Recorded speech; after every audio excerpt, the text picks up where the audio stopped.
আসসালামু আলাইকুম রহমতুল্লাহ বারাকাতু। সুপ্রিয় দর্শক, আমি আব্দুল খালেক বলছি, একে এগ্রো। সুপ্রিয় দর্শক, আমরা বর্তমান আমাদের একে এগ্রো ইউনিট 1-এ আছি। এটার ঠিকানা হলো হরকল্লি ফকিরপাড়া, পাগলাপি, সদর রংপুর।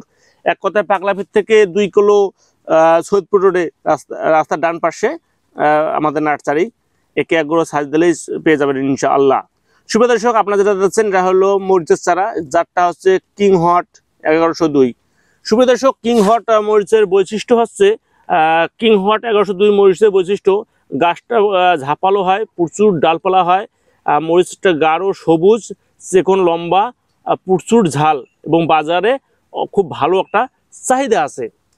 সুপ্রিয় দর্শক, ইতিমধ্যে যারা কিং হট মরিচ চাষাবাদ করছেন তারা অবশ্যই জানেন যে কিং হট মরিচের একটা জাদু আছে। এটা সরাসরি মার্কেট করে যে শাখাতা জাপান কিং হট 1102। সুপ্রিয় দর্শক দেখেন, কিং হট 1102 প্যাকেট এটা। সুপ্রিয় দর্শক, যারা কিং হট 1102 মরিচ চারা খুঁজতেছেন তারা এক্ষুনি আমাদের একে এগ্রো নার্সারিতে যোগাযোগ করবেন। আমাদের কাছে ডেলিভারি যোগ্য প্রিমিয়াম কোয়ালিটি এবং হেলদি চারাগুলো রেডি আছে। সুপ্রিয় দর্শক, আমি আজকে আপনাদের সাথে মরিচ লাগানোর পদ্ধতি হিসেবে সম্পর্কে আলোচনা করব। সুপ্রিয় দর্শক, বর্তমান বাজারে মরিচ ভালো একটা দাম বাড়ছে আর কি। মানে বাজারে আমি এর আগে একটা ভিডিও করছিলাম যে সুপ্রিয় দর্শক, যারা ইতিমধ্যে মরিচ চাষাবাদ করছেন তারা মরিচের যত্ন করেন। এই জন্য যে মরিচের যত্ন না করলে মরিচের বৃষ্টি শুরু হলেই মরিচের একটা দাম বাড়ে। প্রতি বছরেই জুনের শেষে মধ্য জুলাই থেকে আগস্ট সেপ্টেম্বর পর্যন্ত দামটা থাকে।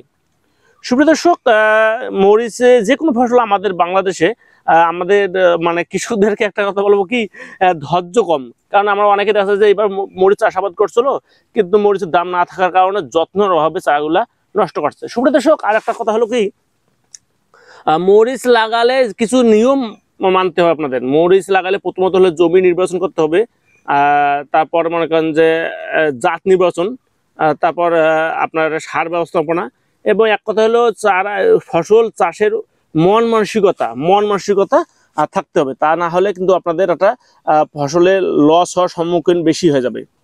সুপ্রিয় দর্শক, জমি নির্বাচন একদম মাঝারি উঁচু জমি নির্বাচন করতে হবে। যে সকল জমিতে বৃষ্টির পানি নিষ্কাশনের ব্যবস্থা আছে, যে বৃষ্টির পানি হয়ে গেছে সঙ্গে সঙ্গে যেন পানিটা নিষ্কাশন হয়ে যায়, মানে নামিয়ে যায়, এই ধরনের জমি নির্বাচন করতে হবে।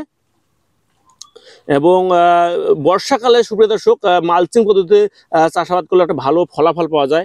মালচিংয়ে চাষাবাদ করলে আপনার উৎপাদনের ক্ষেত্রে আপনার 25 থেকে 30% ফলন বৃদ্ধি পাবে, আর খরচের থেকে 25 থেকে 30% খরচ কমে যাবে। এক কথা হলে জমিতে আগাছা হলে প্রচুর লেবার লাগে, মালচিংয়ে সেই লেবারটা লাগবে না, মালচিংয়ে সারের অপচয়টা অনেকটা কমে যাবে। তো সুপ্রিয় দর্শক, জমি অবশ্যই বেড আকৃতিতে লাগাইতে হবে এবং নালা প্রতিটা করে 2 লাইন পর নালা করতে হবে। এই জন্য যে বৃষ্টির পানি হওয়ার সঙ্গে সঙ্গে যেন পানি নিষ্কাশন হয়ে যায়, পানিটা জমির থেকে নেমে যায়। সুপ্রিয় দর্শক, আবার জমি যে আপনারা নির্বাচন করলেন, পানি যে নিচে মানে নিষ্কাশনের যে ব্যবস্থাটা ওটা খুব ভালোভাবে করতে হবে।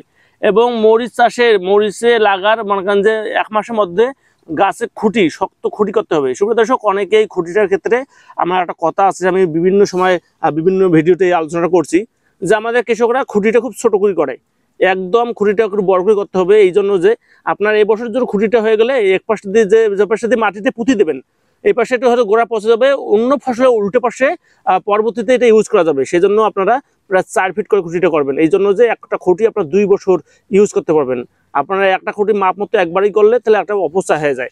আর কৃষিতে যত চিন্তা ভাবনা করে যত চাষাবাদ করবেন তত আপনারা লাভবান হওয়ার সম্ভাবনা থাকবে। তো সুপ্রিয় দর্শক, এই বিভিন্ন ভিডিওতে বিভিন্ন সময় আমি বিভিন্ন আলোচনা করছি যে কিভাবে এটা করতে হবে। তা যারা কিং হট মরিচের চারা খুঁজতেছেন তারা অবশ্যই আমাদের একে এগ্রো নার্সারিতে যোগাযোগ করবেন। আমরা বাদযোগে সারা বাংলাদেশ চারাগুলো ডেলিভারি করে থাকি। সুপ্রিয় দর্শক, দেখেন আমাদের একটা নার্সারির চিত্র, এটা একটা নার্সারি চিত্র। তো যারা ইতিমধ্যে মরিচ চাষাবাদের কথা চিন্তা করতেছেন অবশ্যই আপনার জাতটা নির্বাচন করবেন। আপনাদের যে এলাকায় যে জাতটা ভালো চলে সেই জাত অনুযায়ী আপনারা ফসলটা চাষাবাদ করবেন এবং মনে করেন যে তাহলে একটা লাভের আশঙ্কাটা বেশি থাকবে। তো সুপ্রিয় দর্শক, আপনারা যারা নতুন তারা অবশ্যই আমাদের চ্যানেলটা সাবস্ক্রাইব করবেন এবং শেয়ার করে অন্যদেরকে দেখার সুযোগ করে দেবেন। আজকে এই পর্যন্ত, ধন্যবাদ। আসসালামু আলাইকুম ওয়া রাহমাতুল্লাহি ওয়া বারাকাতুহু।